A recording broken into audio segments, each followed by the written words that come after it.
Hello बच्चों, कैसे हो आप लोग। बच्चों, जैसा कि आपको पता है, मेरा नाम है डॉक्टर उत्तम पटेल और मैं पढ़ाता हूँ आपको फिजिक्स, और चैनल का नाम है उत्तम फिजिक्स बाय डॉक्टर उत्तम। ओके, तो मैं इलेक्ट्रोस्टैटिक्स पढ़ा रहा था और इलेक्ट्रोस्टैटिक्स में 6 to 7 lectures already theory classes पे हम अब तक ले चुके हैं। और थ्योरी क्लासेस में जो भी चीज़ें हैं सारे वीडियो आपको चैनल पे प्लेलिस्ट में अवेलेबल हैं। आप चैनल के नाम से सर्च कर सकते हैं, उसमें जाके प्लेलिस्ट में आपको मिल जाएगा, या तो आप जो है टाइटल का नाम डाल के आप सर्च कर सकते हैं। बट बेस्ट ये है कि आप चैनल का नाम उत्तम फिजिक्स बाय डॉक्टर उत्तम ये सर्च करें यूट्यूब पे। वहाँ पे फिर ब्लू कलर का आपको चैनल का लोगो दिख जाएगा, उस पर फिर क्लिक करेंगे, वहाँ पे सारे वीडियोज़ सारे लेक्चर्स वहाँ पे पड़े हुए हैं। तो जैसा कि आपको पता है बच्चों कि हम जब भी कोई क्लास लेते हैं, मतलब जो भी चैप्टर पढ़ाते हैं, तो चैप्टर पढ़ाने के दौरान जो एग्जाम्पल्स होते हैं, जो किस तरह से क्वेश्चन पूछे जा सकते हैं या इस तरह के, तो वो सब तो हम बीच में ही बता देते हैं। बाकी क्वेश्चन चैप्टर के एंड में हम आपको ढेर सारे क्वेश्चन का एक पिटारा लेकर आते हैं, और स्पेशली ये वो सारे क्वेश्चन है जो पिछले 25-30 सालों में पूछे गए हैं एग्जाम्स में। ठीक है बेटा, तो वो क्वेश्चन हम लेकर आते हैं और वो क्वेश्चन एक एक करके हम कराते हैं। तरीका क्या है कि हम आपको क्वेश्चन पढ़ेंगे, पढ़ के क्वेश्चन को बताएंगे, समझाएंगे, ऑप्शन देंगे। उसके बाद आपको करना क्या है कि आपको वीडियो को पॉज करना है, वीडियो पॉज करके आप क्वेश्चन को सॉल्व करेंगे। जितना अभी तक थ्योरी पढ़ा है, ये क्वेश्चन वाला जो पार्ट है, इसको क्वेश्चन डिस्कशन वाला जो पार्ट है, इसको करने से पहले आपको पूरा चैप्टर एक बार फिर से रिवाइज कर लेना चाहिए। आपको वो वीडियो देख लेने चाहिए, या जो भी कन्फ्यूजन है वो क्लियर करके तब आप क्वेश्चन वाला पार्ट देखा करिए। और एक बात और, क्वेश्चन वाला पार्ट, क्वेश्चन एंड डिस्कशन, ये वाला पार्ट आप कभी मिस नहीं करेंगे। क्योंकि आप कितना भी थ्योरी पढ़ लो, कितना भी सब कुछ कर लो, फार्मूले याद हो, लेकिन अगर आप प्रैक्टिस नहीं किए हैं क्वेश्चन सॉल्व करने का, तो आप एग्ज़ाम में कभी भी सॉल्व नहीं कर सकते। 100% है। तो जो भी बच्चे नीट की तैयारी कर रहे हैं जिनको, तो उनको इससे ज़्यादा और कुछ पढ़ने की ज़रूरत नहीं है। थ्योरी में जितना मैं बताया उतना, और जितना क्वेश्चन करा रहा हूँ इतना आप कर लिए तो आपका सफिशिएंट हो गया, इससे बाहर कुछ भी नहीं आएगा। ओके बच्चों, तो टाइम वेस्ट ना करते हुए शुरू करते हैं। क्वेश्चन इलेक्ट्रिक फील्ड पोटेंशियल, उससे उस चैप्टर के क्वेश्चन शुरू करते हैं बेटा। तो हमारा जो है क्या है, क्वेश्चन एंड डिस्कशन। मैं शार्ट में क्यू एंड डी बोलता हूँ, ठीक है। तो ये हम शुरू करते हैं। तो अब मैं क्वेश्चन पढ़ूंगा, उसके बाद ऑप्शन दूंगा, फिर आप वीडियो को पॉज करेंगे, क्वेश्चन को सॉल्व करेंगे, ऑप्शन देखेंगे, चारों ऑप्शन में कोई मैच कर रहा है कि नहीं। उसके बाद फिर आगे आप देखेंगे कि मैं जो सॉल्व कर रहा हूँ वो आपके सोल्यूशन से, आपके आंसर से मैच कर रहा है या नहीं, क्योंकि सही आंसर भी आपको जानना चाहिए और उसका सोल्यूशन भी पता होना चाहिए। तो कोशिश आपकी यही रहनी चाहिए कि आपको सही होना चाहिए, आप अपने से सॉल्व करें तो सही करें। ठीक है, ठीक है बेटा। तो क्वेश्चन हम पढ़ते हैं। अब देखिए, अब इलेक्ट्रिक फील्ड जैसे अब चैप्टर हम पढ़ने जा रहे हैं तो आपको दिमाग में रख लेना चाहिए। अब क्वेश्चन हम कर रहे हैं तो आपको पूरा दिमाग में पिक्चर, आपको चार्ज से लेकर इलेक्ट्रिक चार्ज जो मैं बताया था, basic property, fundamental property, charge atom से जो चार्ज कैसे होते हैं, फिर चार्ज इंडक्शन कैसे होता है, फिर चार्ज के बीच फोर्सेस कैसे लगते हैं, कूलॉम फोर्स, उसका लॉ क्या है, उसमें डाइलेक्ट्रिक, ये सब सारी चीज़ें। फिर उसके आगे इलेक्ट्रिक फील्ड आता है, इलेक्ट्रिक फील्ड, फिर इसी तरह से फिर पोटेंशियल, फिर electric field various shape size जो होते हैं उनकी वजह से इलेक्ट्रिक फील्ड, चार्ज डेंसिटी निकालना होता है, ठीक है, इलेक्ट्रिक फील्ड, फिर पोटेंशियल होता है, पोटेंशियल वर्क डन होता है, पोटेंशियल एनर्जी होता है, उसी सिलसिले में गॉस लॉ आ जाता है, फिर आपके डाइपोल आ जाते हैं, डाइपोल मोमेंट से रिलेटेड। तो ये सारी चीज़ जब दिमाग में आप रखेंगे तो आपको थोड़ा ईजी हो जाएगा। ठीक है बेटा, तो क्वेश्चन हम पढ़ते हैं। 2 point charges A and B having charges plus q and minus q respectively are placed at certain distance apart and force acting between them is F. ठीक है, if 25% charge of A is transferred to B, then force between the charges becomes. दो equal and opposite charge है बेटा, ठीक है, ये Q है, ये प्लस है, और ये माइनस क्यू, यही है। ओके, इनके बीच कोई डिस्टेंस है रखे हुए हैं, तो इनके बीच अभी फोर्स क्या लग रहा है, एफ। अब बोल रहे हैं कि 25% इसका चार्ज 25% इस पे ट्रांसफर कर दें। ठीक है, अब इनके बीच फोर्स क्या लगेगा, अब इनके बीच जो फोर्स होगा, सपोज दैट उसको हम एफ डैश बोल दें। क्या बोल दें, एफ डैश। तो एफ डैश अब कितना होगा, सवाल समझ में आ गया। दो चार्ज हैं, एक प्लस क्यू एक माइनस क्यू, इक्वल चार्ज हैं और अपोजिट नेचर के हैं, उनके बीच एक सर्टेन डिस्टेंस पे रखे हैं, तो जो बीच में फोर्स लग रहा है एफ लग रहा है। अब बोल रहे हैं कि एक चार्ज से 25% चार्ज इसमें से उसमें चले गए, तो अब दोनों के बीच फोर्स कितना लगेगा। ऑप्शन मैं बता रहा हूं, फिर उसके बाद वीडियो को आप पॉज करेंगे और क्वेश्चन को सॉल्व करेंगे। ऑप्शन मैं बता दे रहा हूं, 4/3F, F 9/16, 16/9। Option A 4/3F, B F, C 9F/16 और D 16F/9। चलो अब आप वीडियो को पॉज करो और क्वेश्चन को सॉल्व करना शुरू कर दो। मैं नहीं रुकूंगा, क्योंकि मुझे आप रोक सकते हैं। कैसे रोक सकते हैं? वीडियो को पॉज करके।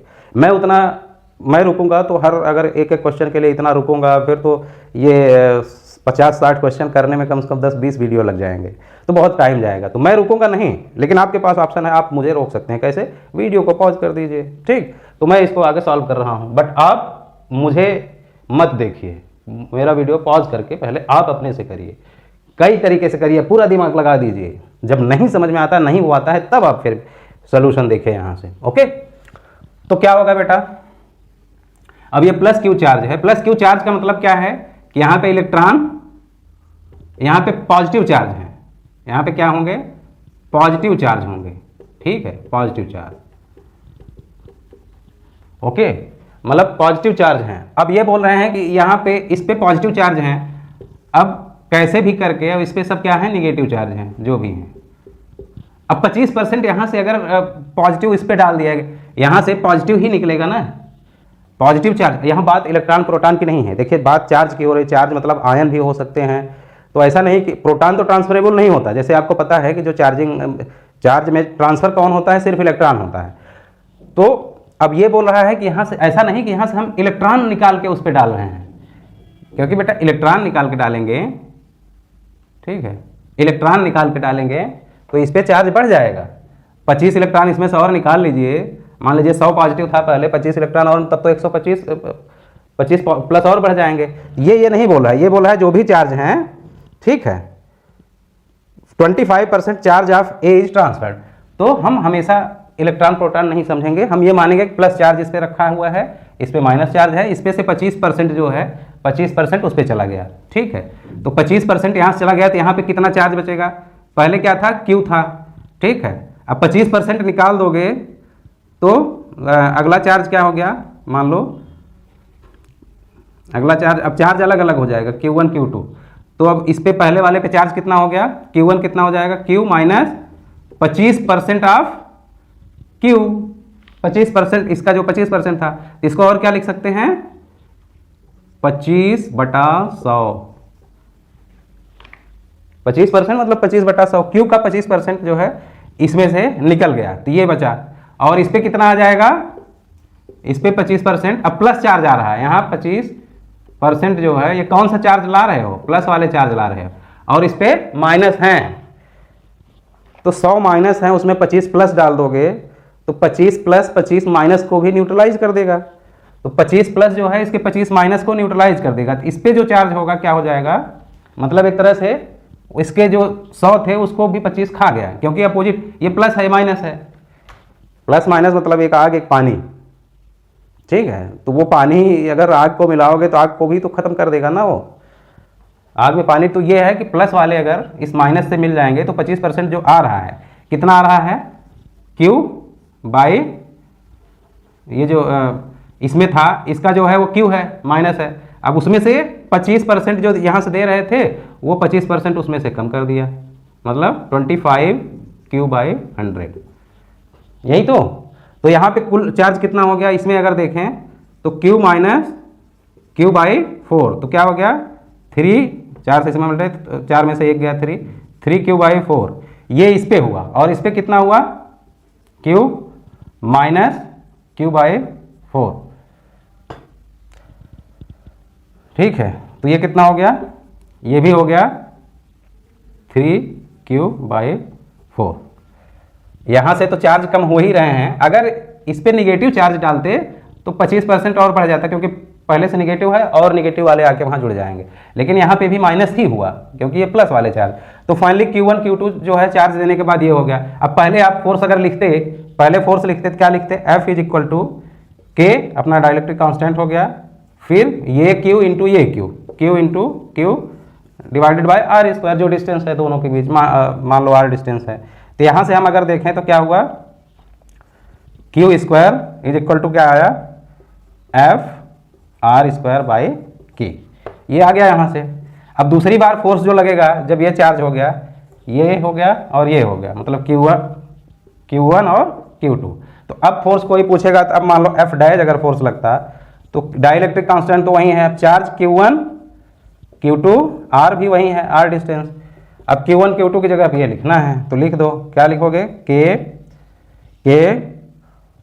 3Q/4 3Q/4 into 3Q/4, Q1 Q2 3Q/4 3Q/4 divided by R square. तो ये करोगे तो क्या हो जाएगा, K 9Q square by 4 Chowk 16 16 R square. अब हम क्या करें, Q स्क्वायर जो है ये यहाँ से Q स्क्वायर निकल चुका है पहली बार में, F R square by K, तो यहाँ पे रख दो तो क्या हो जाएगा, ये K, ठीक है, K Q स्क्वायर की जगह पे क्या लिख दें, F R स्क्वायर बाई अपना ये K तो था ही, K, ठीक है, और ये 16 R स्क्वायर इसका है 16 R स्क्वायर, ठीक, इंटू 9 भी है, ठीक। तो क्या हो गया यहाँ से देखो, K से K उड़ गया, R स्क्वायर से R स्क्वायर हो गया, फाइनली क्या आया 9/16 F। जो पहले फोर्स लग रहा था, बाद में जो F डैश लगा तो क्या आया, F डैश क्या आ गया बेटा, F dash is equal to F dash is equal to 9/16 F। Answer हुआ ये, ठीक है, इसमें कोई दिक्कत है क्या। तो चार्ज ट्रांसफर अगर कहीं कर रहे हैं, कहीं भी अगर इस तरह की चीज़ें आती है, एक जगह से दूसरी जगह चार्ज ट्रांसफर हो रहा है, तो आपको ध्यान में रखना है प्लस में माइनस जा रहा है कि माइनस में प्लस जा रहा है। अगर माइनस में माइनस ट्रांसफर कर रहे हो तो वो भी बढ़ेगा, प्लस में प्लस करोगे तो बढ़ेगा, लेकिन उल्टा करोगे माइनस में प्लस या प्लस में माइनस, क्या हो जाएगा वो चार्ज, क्योंकि न्यूट्रलाइज कर देगा, वो न्यूट्रलाइज कर देगा तो चार्ज कम हो जाएगा। ये सवाल वाला क्वेश्चन एंड डिस्कशन वाला पार्ट इसलिए और भी इम्पॉर्टेंट है क्योंकि थ्योरी में कई बार कुछ चीज़ें जो है मतलब पूरी तरह से समझ में नहीं आती हैं, कहीं पे कुछ कॉन्सेप्ट या कुछ दिमाग में आपके रह जाता है कि ये चीज़ बहुत क्लियर नहीं हुआ, वो चीज़ क्लियर नहीं हुआ। तो जब क्वेश्चन हम करते हैं, क्योंकि यहाँ पे हम गलती नहीं कर सकते, वहाँ पे कुछ ह्यूमन एरर हो सकता है, हम कुछ दिमाग से निकल गया कोई चीज़, कोई फार्मूला, कहीं वो सपोज दैट उस टाइम पे कुछ चीज़ें मिस हो गई। हालांकि एडिटिंग करता हूँ तो वहाँ पे उसको सुधार देता हूँ, मैं नीचे लिख देता हूँ कहाँ पे क्या गलत है, क्या सही है, क्या करेक्ट करना है। फिर भी अगर उसके बाद भी कुछ वो एरर हो जाता है तो आपको वो क्लियर आपका तभी होगा जब उस पर क्वेश्चन लगाएंगे। और क्वेश्चन वाले पार्ट में गलती इसलिए, गलती हो सकता है लगाने में गलती करें, लेकिन जब तक आंसर नहीं आएगा तब तक तो आप उसको सही नहीं मानोगे। तो आंसर यहाँ लाना आपको मजबूरी है, और आंसर आने का मतलब जब सही करोगे तभी आंसर आएगा। ओके बच्चों, इसलिए बहुत इंपॉर्टेंट है ये पार्ट। नेक्स्ट क्वेश्चन पढ़ते हैं।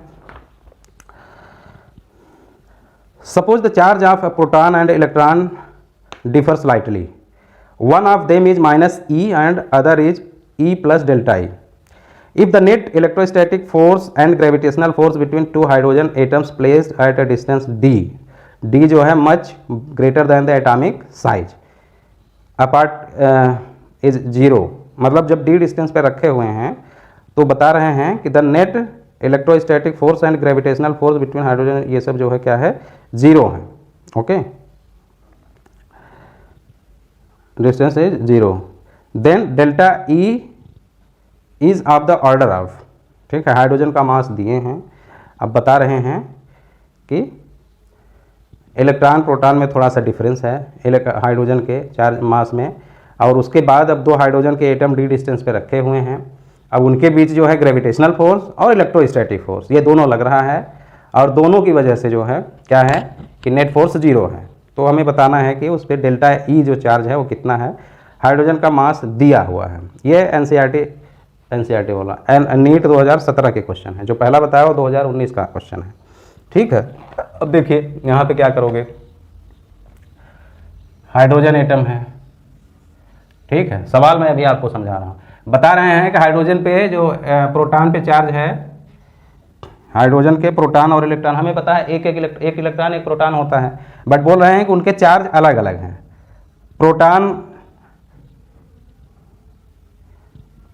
इलेक्ट्रॉन पे -e है तो प्रोटॉन पे E प्लस डेल्टा E है।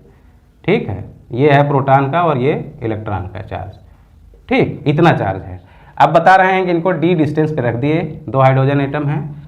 ओके, अब इनके बीच अच्छा मास दे दिया है। मास कितना दे दिया है? मास हाइड्रोजन का 1.67 इंटू 10⁻⁻17, 1.67 इंटू 10⁻⁻17 kg। अब ग्रेविटेशनल फोर्स और इलेक्ट्रोस्टैटिक फोर्स जो है 0 है, तो हमको क्या बताना है कि डेल्टा E की वैल्यू कितनी होगी, डेल्टा E। ठीक है, डेल्टा E की वैल्यू कितनी होगी, किस ऑर्डर में होगा, ऑर्डर का मतलब 10 के पावर में बताना है। ठीक, तो क्या करोगे बेटा, ऑप्शन दे दूं आपको, ऑप्शन 10 के पावर -23, 10 के पावर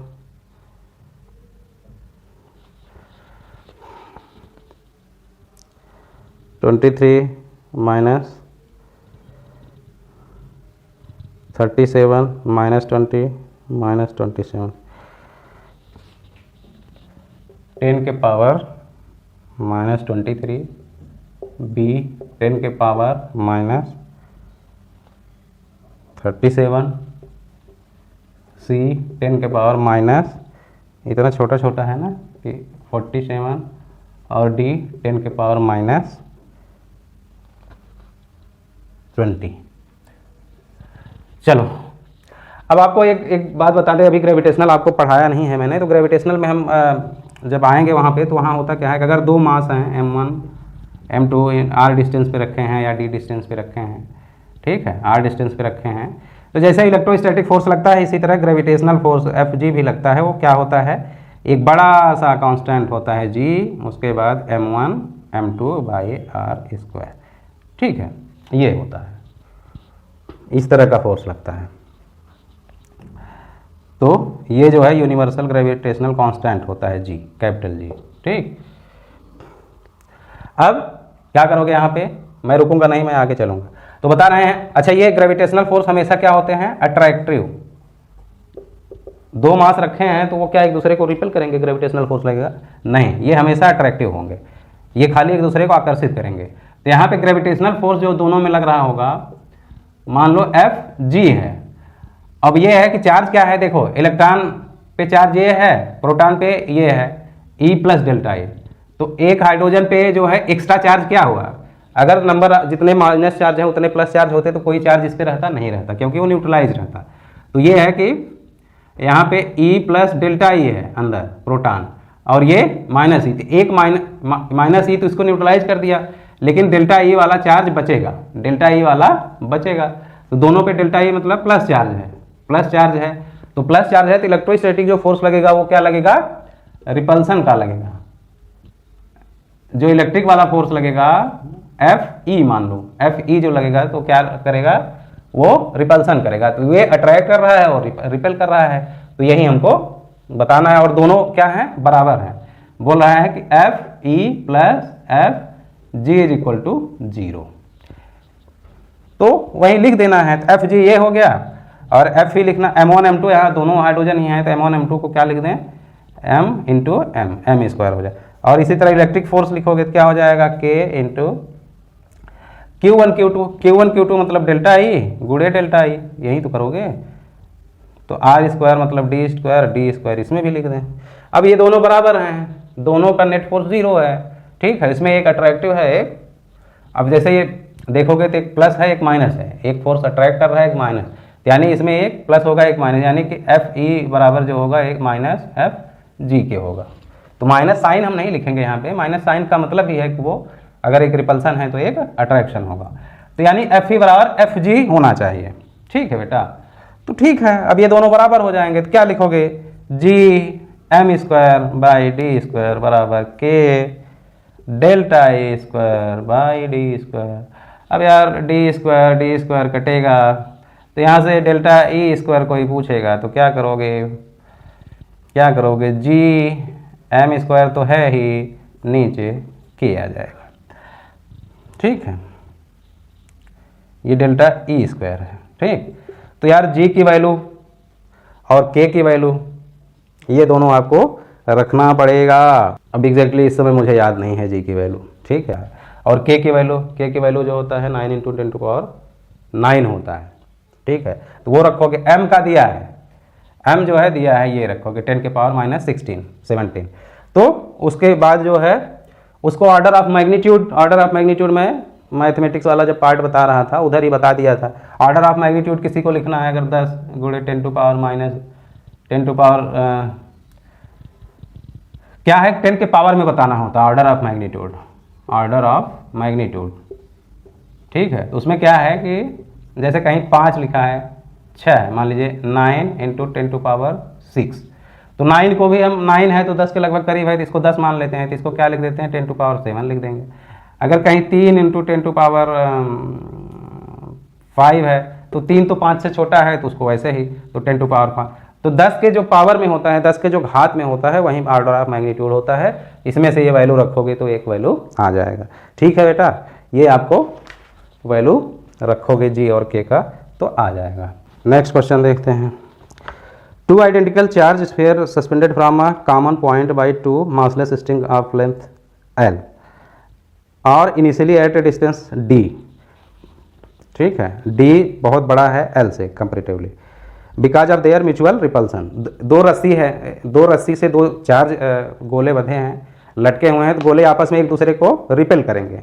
उससे क्या होगा कि वो एक दूसरे से दूरी, तो D दूरी पर जा रहे हैं। ठीक है, D दूरी पर रुके हैं।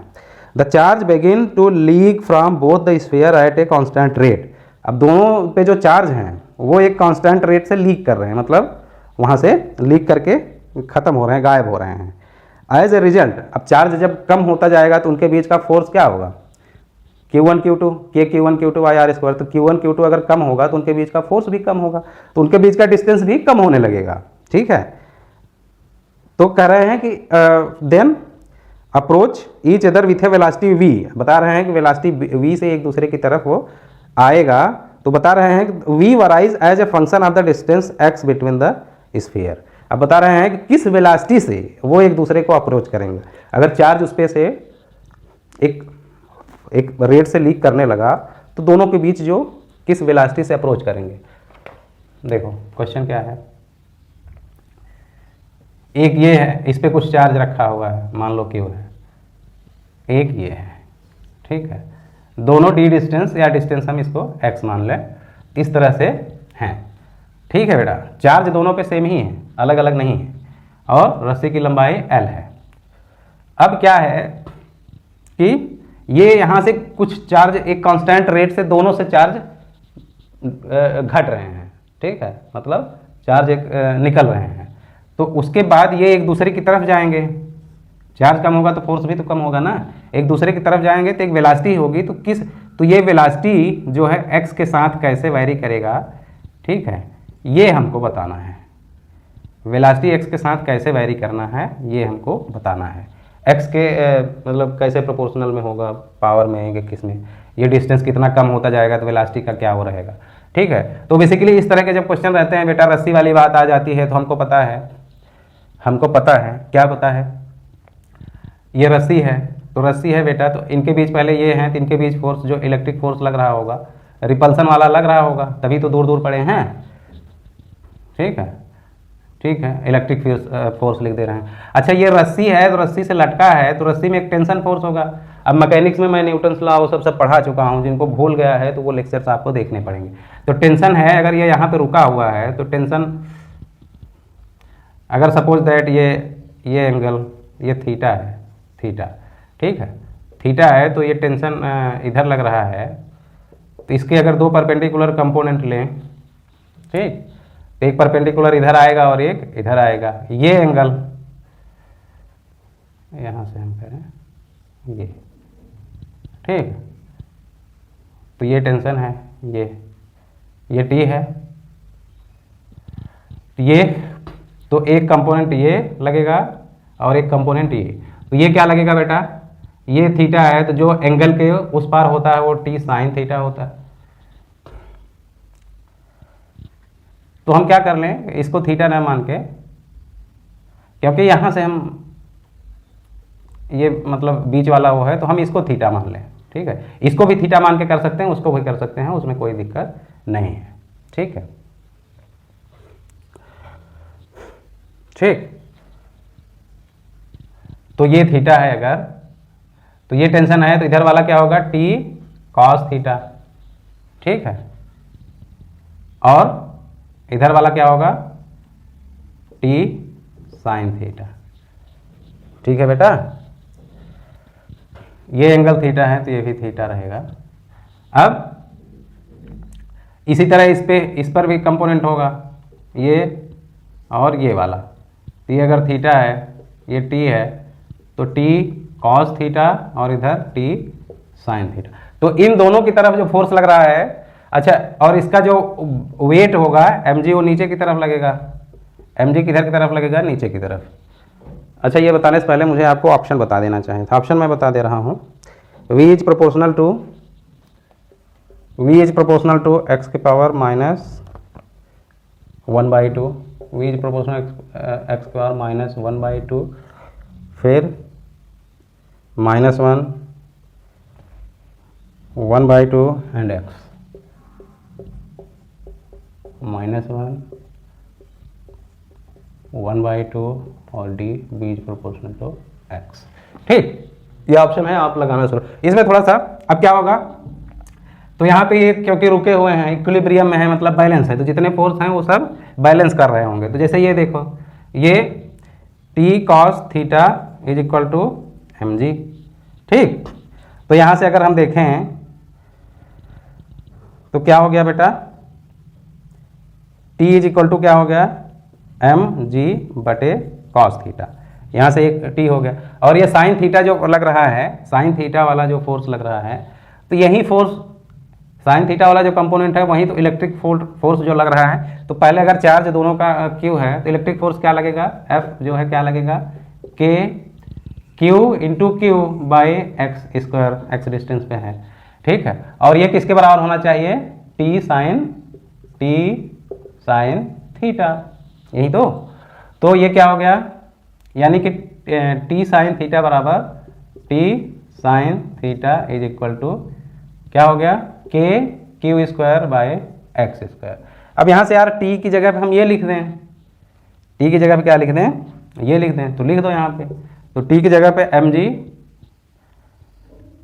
mg और ये साइन थीटा है ही, साइन थीटा mg बटे कॉस थीटा 30 कॉस थीटा, तो ये हो गया k q square by x square. ठीक, तो यार साइन थीटा और कॉस थीटा क्या, इसको लिख सकते हो ten theta, tan theta mg को उधर लेकर चले जाओ, तो k q square by mg into x square. ठीक, अब टेन थीटा देखो क्या होगा, यहाँ से अगर टेन थीटा देखें तो ये एंगल है। ठीक है, ये परपेंडिकुलर एंगल है, तो ये एंगल है, तो ये क्या हुआ, लंब हुआ और ये आधार हुआ। ठीक है, ये लंब हुआ और ये आधार हुआ। तो एक तो आप ये कर सकते, ये हमको पता नहीं है, ये हमको पता नहीं है, तो ये L पता है, ये पूरा R है, X है, तो ये x/2 रहेगा, आधा जो है x/2 रहेगा, ये पता है। तो या तो हम ये करेंगे, हमें ये और ये पता है, तो लंब और ये, ठीक है, परपेंडिकुलर और हाइपोटेन्यूज पता है, तो या तो हम इसको साइन थीटा कर लें। तो ये जब SHM या वो सब पढ़ाएंगे, तो जब छोटे एंगल होते हैं, फॉर स्मॉल एंगल, ये रस्सी और ये सब बहुत बड़ा माना जाता है। फॉर स्मॉल एंगल क्या होता है, sine theta is equal to tan theta, tan theta मान लिया जाता है, क्योंकि साइन 0 बराबर भी 0 होता है, टेन 0 बराबर भी 0, ये मान लिया जाता है sine theta is equal to tan theta. तो या तो हम ये मान लें, अगर आप जिद पे आगे कि नहीं हम टेन को साइन नहीं मानेंगे, तो क्या करना पड़ेगा, टेन थीटा लिखोगे तो उसके लिए क्या करोगे, ये बाई ये होना चाहिए, ये डिवाइडेड बाई ये, और ये डिस्टेंस फिर आपको निकालना पड़ेगा। तो ये डिस्टेंस अगर पता है, ये पता है, तो ये नहीं निकाल सकते क्या, ये भी निकाल सकते हो। अब ये L है, ये R/2 है, तो ये डिस्टेंस क्या हो गया, √L स्क्वायर माइनस R/2 का स्क्वायर। यही तो जो 90 एंगल ट्रायंगल जो होते हैं, समकोण त्रिभुज हैं, तो उसमें बेटा स्क्वायर का स्क्वायर माइनस इसका स्क्वायर का रूट लीजिए तो ये निकल आएगा। ठीक है, उससे भी करके निकाल सकते हैं। तो ये एक बार पता चल गया तो tan थीटा बराबर ये बाई ये लिख दोगे। तो हम यहाँ पे ये निकालने, जब हमें पता है कि हम tan थीटा बराबर साइन थीटा, तो ये हम मान लेते हैं tan theta is equal to sine theta. तो यहाँ पे क्या लिख दें, साइन थीटा। तो साइन थीटा के लिए क्या लिखोगे, ये डिवाइडेड बाई ये, तो लिख दो। तो tan theta is equal to sine theta, और क्या लिख दें, ये डिवाइडेड बाई ये, वो r/2 है, r मतलब वही x/2 है, और डिवाइडेड बाई l, ये लिखते हैं। ठीक है, और ये किसके बराबर लिखोगे, ये है k(q²/mg(x²). अब यहाँ से थोड़ा साइड में कर लें, सब थोड़ा क्या कर लें, साइड में कर लें। ठीक है, तो अभी देखो ये क्या हो गया, x³ हो गया, x वाले इधर कर रहा हूँ, उधर क्या हो जाएगा, ये 2l ऊपर चला जाएगा उधर, तो k(q²) इंटू 2l/mg। ठीक, ये हो गया। अब बेटा देखो इसमें क्या क्या बदल रहा है, ये लंबाई कांस्टेंट है, मास कांस्टेंट, ये कांस्टेंट है। एक तरह से हम देखें यहाँ पे तो क्या हो गया, x³ is proportional to q²। ठीक, q²। ओके बेटा, अब क्या करना है, अब चार्ज लीक कर रहा है कांस्टेंट रेट से, दोनों में कांस्टेंट रेट से मतलब यानी कि dq/dt से चार्ज मतलब एक कांस्टेंट रेट से कम हो रहा होगा। तो अब ये हमें मिला है, तो हम क्या करेंगे कि इसको dt से डिफरेंशिएट कर दिए, dt से डिफरेंशिएट कर देंगे। तो कैसे करेंगे, x³ is proportional to q² है। अब dt से करोगे तो क्या करोगे, डिफरेंशिएट जब भी करते हैं तो जो पावर है वो सामने आ जाएगा। अब जो है एक x को तो dx/dt लिखोगे, बाकी जो 2x बचे हैं तो वो x के पावर के साथ ही। डिफरेंशिएशन और इंटीग्रेशन आपको बहुत अच्छे से बताया हूँ, इतने अच्छे से बताया हूँ कि आप उसको कभी भूल नहीं सकते, लेकिन अगर पढ़े हो तो उसके लिए आपको क्या है, प्लेलिस्ट में, चैनल के प्लेलिस्ट में बेसिक मैथमेटिक्स में, ठीक है, उसमें मैंने आपको पूरा बताया है। कम से कम 10-12 लेक्चर हैं, वो आपको जानना बहुत ज़रूरी है। तो ये हो गया, इंटू क्या लिखेंगे, dx/dt। इसी तरह इधर लिखोगे क्या हो जाएगा, 2q इंटू dq/dt। किसी चीज़ का डिफरेंशिएशन उसके इंटीग्रेशन का उल्टा है। तो हमें अगर कभी गलती से लगे कि हम डिफरेंशिएट सही किए हैं कि नहीं किए हैं, तो क्या करोगे, उसी को इंटीग्रेट कर दो, उसी से इंटीग्रेट कर दो, फिर आपको समझ में आ जाएगा गलत है कि सही है। अब जैसे इसको हमें इंटीग्रेट करना होता है तो क्या करते, 3x² इंटू dx करोगे तो क्या हो जाएगा, एक पावर जुड़ जाएगा तो x³ हो जाएगा, और x³ तो 3 से भाग भी देना पड़ेगा, तो 3x³/3 करोगे, 3 से 3 कट गया, x³ ही आएगा। इसी तरह इसमें भी 2dq इंटू dq करोगे तो q²/2 जितना पावर आया उसी से डिवाइड करोगे तो 2 से 2 कट जाएगा, खाली q² आ गया। इसका मतलब हमारा डिफरेंशिएशन सही है। अब क्या करोगे, तो ये हो गया। अब कहीं भी यार dx/dt लिखा होता है तो उसको हम लोग क्या पढ़ते हैं, अच्छा एक चीज़ और है, यहाँ हमको q नहीं लाना है, क्योंकि q change, rate of change बताया है q का, तो इसको हम अभी डिफरेंशिएट करने से, क्योंकि ये q आ रहा है एक dq/dt, तो जो q है वो भी कांस्टेंट तो है नहीं, तो हमको बेटर ये है कि हमको इसको q के उसमें रखना है। तो क्या कर दें हम इसको क्या कर दें, q² is equal to x³ है, तो q बराबर लिख दें, तो क्या हो जाएगा, x के पावर 3/2 ये लिखेंगे।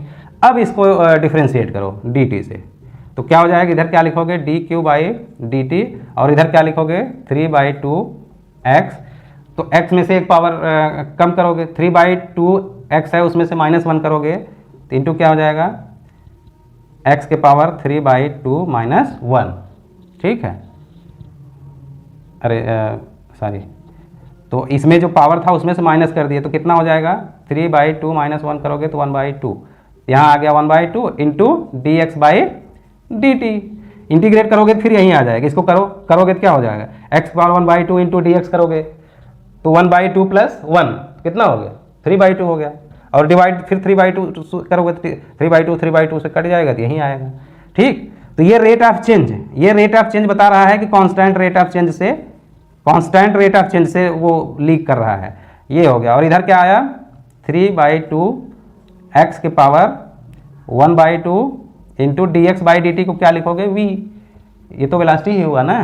तो यहाँ से अगर देखें तो v इज इक्वल टू क्या हुआ, ये कांस्टेंट है और 3/2 का मान लो 2/3 हो जाएगा, 2/3।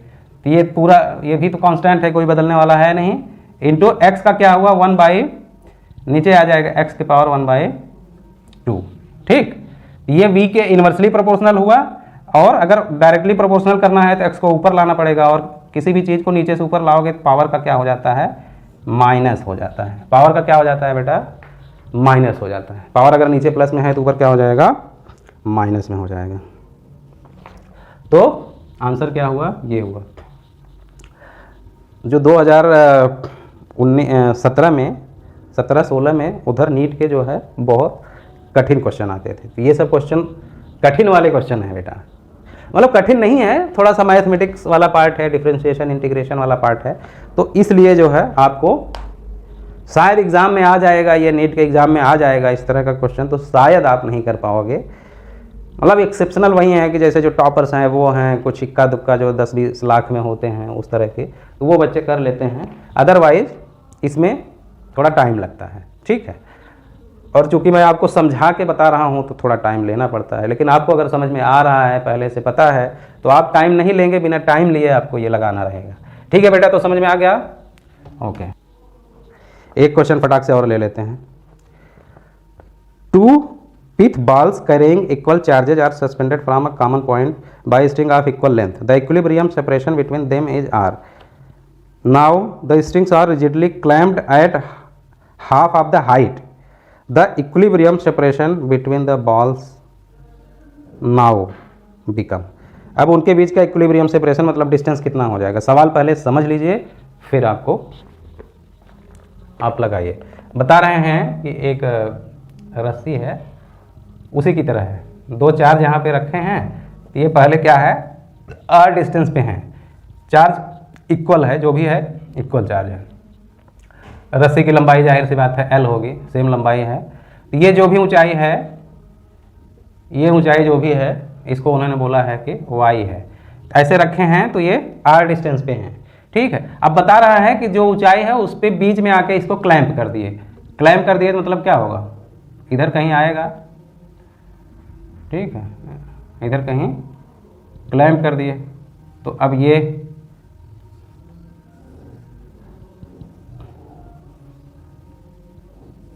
ठीक है, चार्ज वही है, लेकिन ये डिस्टेंस क्या हो जाए, मान लो r डैश हो गया। अभी क्या हो गया, r डैश हो गया। अब बता रहे हैं कि r डैश की वैल्यू बताओ, फाइंड r डैश की वैल्यू। पहले चार्ज रखे थे, दोनों रस्सियां थी। ठीक है, अभी वही रस्सियां हैं, बस क्या किए,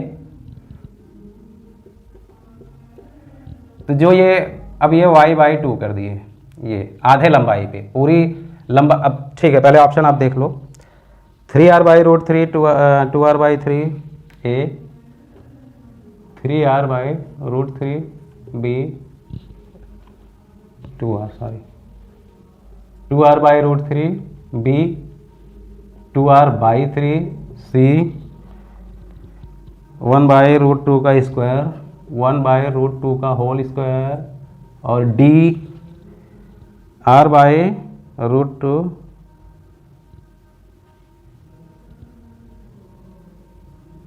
r/,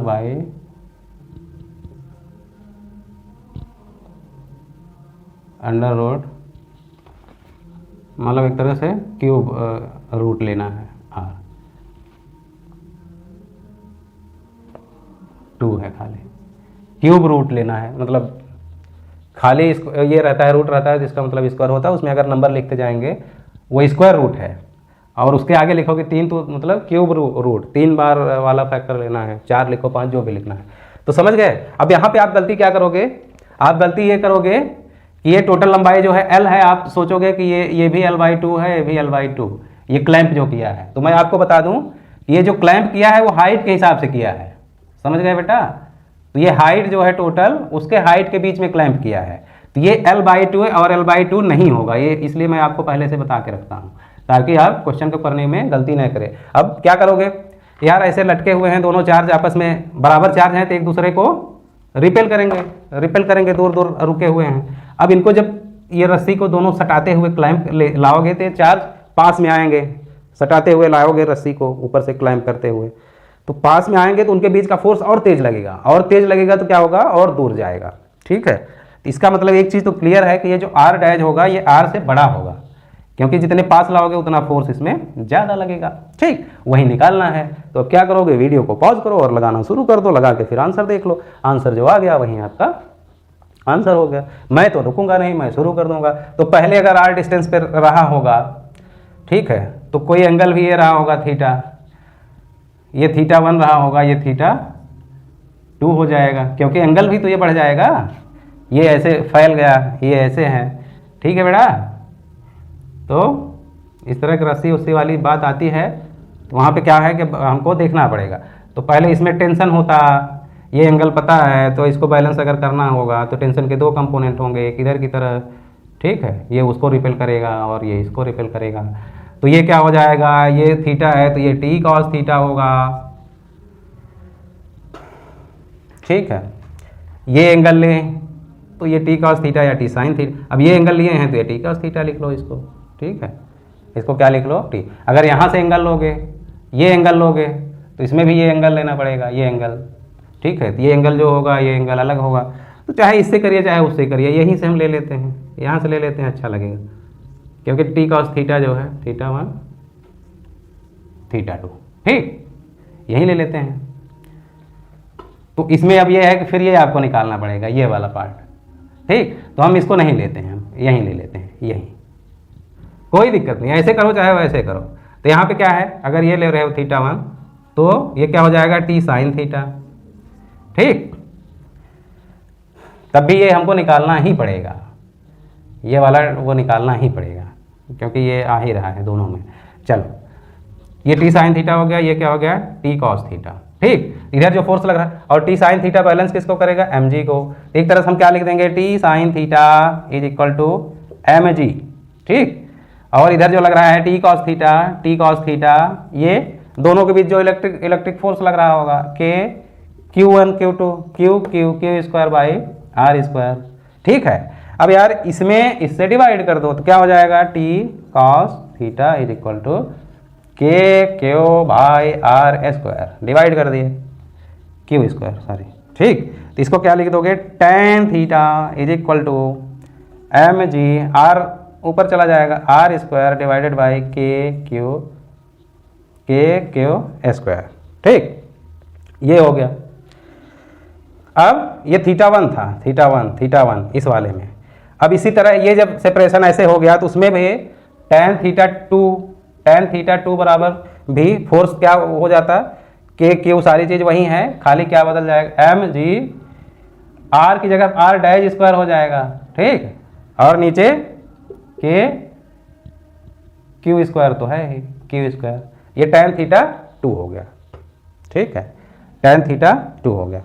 अब यार tan θ1 tan θ2, तो ये एक इक्वेशन हो गया और ये एक दो इक्वेशन, दूसरा इक्वेशन। अब tan थीटा निकाल लो यार। अब tan θ1 इसमें अगर निकालना हो tan थीटा तो क्या करोगे, अब यार ये लंबाई हमको, लेकिन उसने दिया है, उसने मान ली उसने दिया है कि ये y है और ये y/2 है, क्योंकि आधी हाइट पे है, तो ये लंबाई भी एक तरह से हमको पता है। तो tan थीटा यहाँ से करोगे तो ये बाई ये परपेंडिकुलर डिवाइडेड बाई बेस, तो tan θ1 क्या लिख दें, tan θ1 की जगह पे क्या लिख दें, tan θ1 की जगह पे क्या लिख दें, ये y बाई ये टोटल r डिस्टेंस है तो ये क्या होगा, r/2 होगा।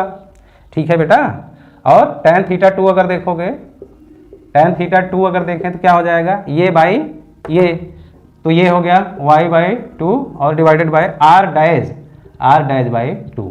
इसको और ढंग से देखोगे क्या हो जाएगा, y/2 इंटू 2/r डैश, तो 2 से 2 कट गया, y/r डैश आ गया, ये tan θ2 हो गया। ठीक है, तो यार अब हम किसी को भी किसी से डिवाइड कर दें तो यहाँ पे हम एक तरह से क्या लिख सकते हैं, इसकी जगह tan θ2 की जगह क्या लिख दें, यहाँ पे हम क्या लिख दें, ये आया y/r डैश। ठीक है, और tan थीटा 1 की जगह पे क्या आया, ये, तो ये 2y/r ये आया। अब इक्वेशन 1 में 2 से डिवाइड कर दो, या 2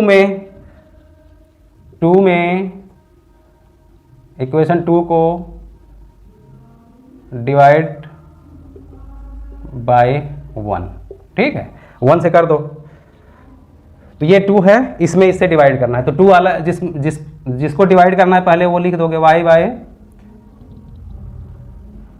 अब यार ठीक है कर दो पहले, y/r', ये 2 हो गया, इसको 1 से डिवाइड कर रहे हैं तो 1 में जो है ये है, इससे डिवाइड करोगे तो बटे y/r/2, r/2, ठीक है, तो r/2 क्या हो जाएगा, ये ऊपर चला जाएगा, ठीक, इसको और अच्छे से लिखें तो y/r' और ये r/2 और y, ठीक, क्या हो गया, अगर यहाँ से देखें, चलो ये इधर का पार्ट हो गया, और इसको डिवाइड करोगे, 2 में डिवाइड करें तो mg/r' डिवाइडेड बाय k² था, इसको किससे डिवाइड किया, mg, ठीक है, वहाँ पे r² था डिवाइडेड बाय k², तो यहाँ पे क्या बचेगा, ये पार्ट से उसमें ये डिवाइड किए थे कट गया, ये r/2 तो रहेगा ही, यानी r'² है, और ये r² है, उधर आया,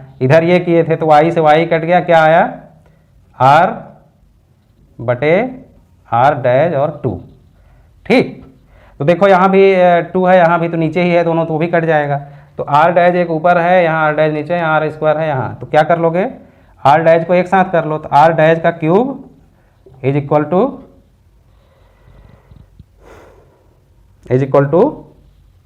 r³, ठीक है,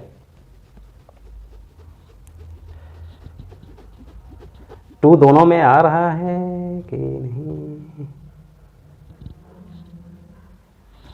यहाँ r' हुआ, यहाँ r² हुआ, यहाँ 2y/r हुआ, tan थीटा 1, ओ सॉरी tan थीटा 1 में तो 2y क्यों लिखोगे, ये पूरा हाइट तो y ही है ना, y/r/2, हाँ तो 2y/r आएगा, 2y/r आ जाएगा, ठीक है, और tan थीटा 2 में क्या है, y/2 डिवाइडेड बाय r/2, तो क्या हो गया, तो ये तो 2 से 2 कट गया, ये y/r' हो गया, ठीक, y/r', इक्वेशन 2 हुआ, तो 2 को हम 1 से डिवाइड किए, तो 2 को 1 से डिवाइड किए, ठीक है, तो y/r' divide by y/r/2, y/r/2, ठीक, तो फाइनली y से y कट गया,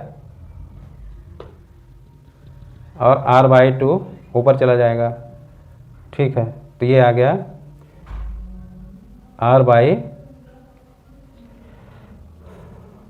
r/2r', और उधर क्या हुआ, mg/r' भाई, ये यहाँ पे 2 नहीं आएगा भाई, ये 2 कहाँ से आ गया, इसमें 2 नहीं, इसमें 2 कहीं है ही नहीं, r', ये तो कट गया, mg3, ठीक है, ये क्या हो गया, r'² बाय r², ठीक है, r'² बाय r², इसमें कहीं 2 तो है नहीं, यहाँ तो पूरा r है, ये पूरा r है, ठीक है, ये आया r'² बाय r², और यहाँ पे क्या आया, r/2r', ठीक है, तो ये 2 कटेगा नहीं, r/2, तो अब इसको लोगे तो 2r', और इधर क्या आया, r³, ठीक है, तो यहाँ से r' अगर लेंगे, r' अगर लिए तो r' इज इक्वल टू क्या हो जाएगा, दोनों साइड का क्यूब रूट ले लो, तो क्या हो गया बेटा, ये 2 आएगा, एक बेटा पहले r' बराबर ये r³ हो गया, ठीक, अब r' अगर निकालना है तो क्या करोगे, क्यूब, अब r' बराबर 1/2 r³ है, तो क्यूब रूट लेना पड़ेगा, तो क्यूब रूट लोगे तो ये r' आ जाएगा, इधर क्या होगा, 1/2 का क्यूब रूट, ठीक है, और ये r हो जाएगा, तो 1/2 का क्यूब रूट मतलब इसको क्या लिख सकते हो, इसको क्या लिख सकते हो यार, r बटे 2 है, 2 का क्यूब रूट लेना है, क्यूब रूट 2 का क्या लेना है, क्यूब रूट, तो आर डैश किसके बराबर हो जाएगा, आर बटे 2 का क्यूब रूट। समझ में आया? मैंने इक्वेशन 2 क्या है, इक्वेशन 2 ये है, इसमें क्या है m g r dash square by k q square, इसमें क्या है m g r square by k q square. तो इधर वाला tan थीटा 1 में 2 y बाई आर आया, tan थीटा 2 में क्या है y बाई आर डैश आया। अब यार इसमें इससे डिवाइड करोगे तो इधर वाला जो है एम जी के क्यू स्क्वायर वो सब कट जाएगा, r two square by r dash square by r square आ जाएगा। और इधर करोगे तो y by r dash into y by 2y by r करोगे तो क्या आ जाएगा, r बाई 2 आर डैश। तो r बाई 2 आर डैश आ गया, ठीक, r बाई 2 आर डैश। इसको किए तो फिर आप जो है r डैश के साथ 2 आया, उधर r डैश स्क्वायर, r ऊपर था इधर r क्यूब, तो दोनों क्यूब हो गया, फिर वहाँ से निकल गया। समझ में आया? कठिन नहीं है, थोड़ा सा लेंदी है। तो बच्चों इसी के साथ अभी ये वीडियो लंबा हो रहा है, 4 क्वेश्चन में ही 1 घंटा निकल गया, तो अभी हम इसको यहीं पे ख़त्म करेंगे। और नेक्स्ट वीडियो में फिर ढेर सारे बहुत क्वेश्चन पड़े हुए हैं और बहुत अच्छे क्वेश्चन पड़े हुए हैं, ठीक है। आपके दिमाग की पूरी बत्ती खोल देंगे ये जब आप इसको लगाना शुरू करेंगे, और बत्ती खुलना ज़रूरी है, तभी आप किसी लायक हो सकते हैं। ओके बच्चों, मिलते हैं नेक्स्ट वीडियो में, फिर इसी को आगे कंटिन्यू करेंगे। ओके।